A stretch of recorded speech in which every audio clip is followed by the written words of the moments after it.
Rises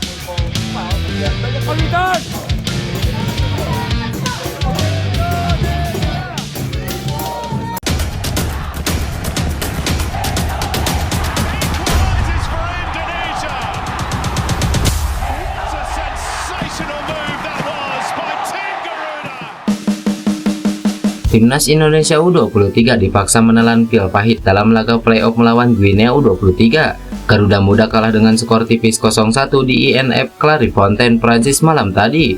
Kekalahan itu membuat Timnas Indonesia U23 gagal melaju ke Olimpiade 2024 Paris.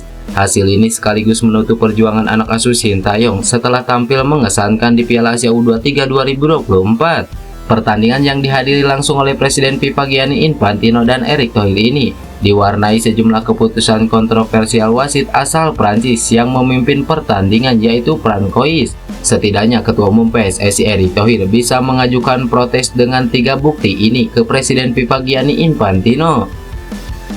Yang pertama, pelanggaran Witan Sulaiman di luar kotak penalti. Di menit ke-27, Timnas Indonesia U23 dijatuhi hukuman penalti setelah sang kapten Witan Sulaiman dinilai menjatuhkan salah satu pemain Guinea di kotak terlarang. Padahal dalam siaran ulang terlihat jelas pelanggaran yang dibuat Witan Sulaiman tercipta di luar kotak penalti. Hadiah penalti ini kemudian dimanfaatkan secara sempurna oleh Ilaik Moriba. Sepakan penaltinya meluncur mulus ke gawang Timnas Indonesia U23 yang dikawal Hernando Ari.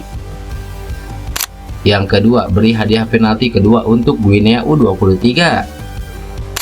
Di menit ke-74, Guinea U23 berkesempatan menambah pundi-pundi golnya setelah wasit Francois lagi-lagi memberikan hadiah tendangan penalti.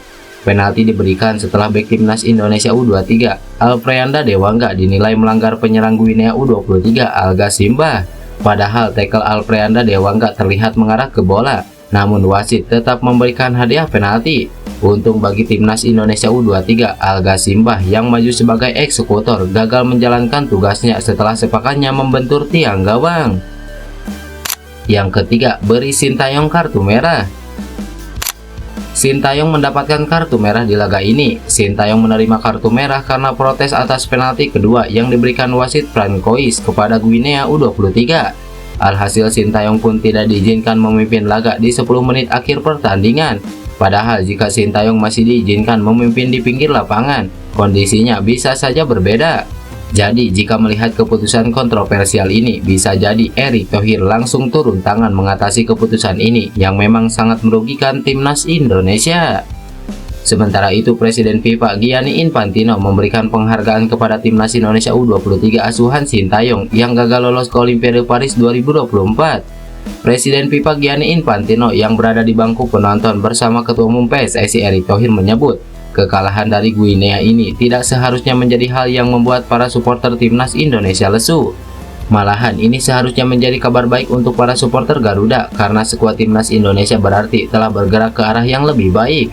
Infantino bersaksi bahwa Timnas Indonesia tidak memiliki kualitas yang kalah jauh dari Guinea karena kalah dengan sangat tipis. Dia juga menyinggung kinerja Erick Thohir yang dinilai telah berjasa untuk perkembangan sepak bola Indonesia. Pesan saya kepada semua orang di negara yang mencintai sepak bola Indonesia adalah untuk berbangga kepada tim kalian dan tetap mendukung dengan gairah yang sama karena mereka tengah bergerak ke arah yang tepat. Saya menyaksikan mereka bermain di Clairefontaine, Paris pada hari ini dan bisa mengatakan bahwa tim melewatkan kesempatan lolos ke Olimpiade dengan selisih yang sangat tipis. Terima kasih kepada semua orang di PSSI yang dipimpin oleh Ketua Umum Erick Thohir untuk kinerja yang luar biasa sejauh ini, dan FIFA akan tetap mendukung kalian dalam jalan ini, ujar Gianni Infantino di Instagram. Di kolom komentar, Erick Thohir merespon pernyataan Infantino dengan mengutarakan ucapan terima kasih. Terima kasih atas dukungan luar biasa dan perhatian Anda, Tuan Presiden Gianni Infantino, yang menghadiri pertandingan playoff Timnas Indonesia U23. Progres kami sejauh ini juga tak lepas dari kepercayaan Tuan Presiden Infantino dan dukungan kepada sepak bola Indonesia, ujar Erick Thohir.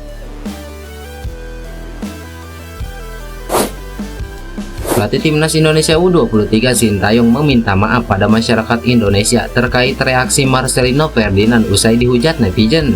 Sebelumnya, Marcelino dikritik habis-habisan hingga dihujat oleh warganet. Hal ini merupakan buntut kekalahan Timnas Indonesia U23 dari Timnas Irak di laga perebutan posisi ketiga Piala Asia U23.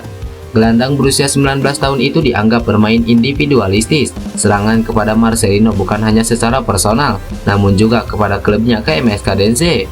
Nah, ketika netizen sedang panas-panasnya, Marcelino membuat status di stories Instagram eksklusifnya dengan menyebutkan negara lucu. Hal tersebut kemudian ditanyakan kepada Sintayong jelang laga timnas Indonesia U23 versus Guinea di playoff Olimpiade 2024. Pelatih asal Korea Selatan ini ternyata langsung meminta maaf pada masyarakat Indonesia. Saya memang sudah menerima laporan tentang Marcelino Ferdinand. Saya memang melihat ada kesalahan dari dia juga. Memang seharusnya saya juga memberikan saran kepada Marcelino sebelumnya, tapi saya tidak bisa memberikan saran kepada dia pada waktu itu. Jadi ini pun kesalahan saya juga. Jadi saya mohon maaf kepada para fans sepak bola Indonesia. Seharusnya tidak begitu kepada masyarakat Indonesia, ujar Sintayong. Sintayong tahu betul dengan pengorbanan Marcelino sewaktu timnas Indonesia U23 takluk dari Irak U23. Mantan pemain Persebaya Surabaya ini sampai menangis. Dia sampai menangis setelah melawan Irak. Saya mohon ke fans timnas Indonesia untuk mengerti dan memberikan hiburan ke dia, jelas Sintayong. Akhir-akhir ini pelatih Sabah FC Ong Kim Sui mengakui sudah berbicara dengan Sadil Ramdhani terkait pencoretannya dari skuad timnas Indonesia di Piala Asia 2023. Sadil Ramdhani awalnya masuk skuad 26 pemain pilihan Sintayong untuk berlaga di Piala Asia di Qatar. Namun beberapa hari jelang timnas Indonesia menjalani pertandingan pertama, Sintayong memutuskan untuk mencoret Sadil Ramdhani dan memasukkan nama Adam Alis. Ketika itu, Ketua Badan Tim Nasional Sumarji mengatakan pencoretan Sadil dilakukan STY berdasarkan faktor teknis. Sumarji juga menyebut pemilihan pemain untuk Piala Asia 2023 dilakukan Sintayong berdasarkan performa, perilaku, dan kedisiplinan. Ong Kim Sui masih percaya Sadil Ramdhani merupakan pemain hebat yang layak bermain untuk timnas Indonesia. Mantan pelatih timnas Malaysia itu mengatakan Sadil hanya perlu bersabar dan membuktikan kualitasnya bersama Sabah FC. Saya telah katakan dulu ke Sadil bahwa dia harus belajar, di mana dia sebenarnya cukup berpotensi, tapi tidak boleh terlampau emosi, karena itu mungkin akan menjadi sebuah pelajaran untuk Sadil.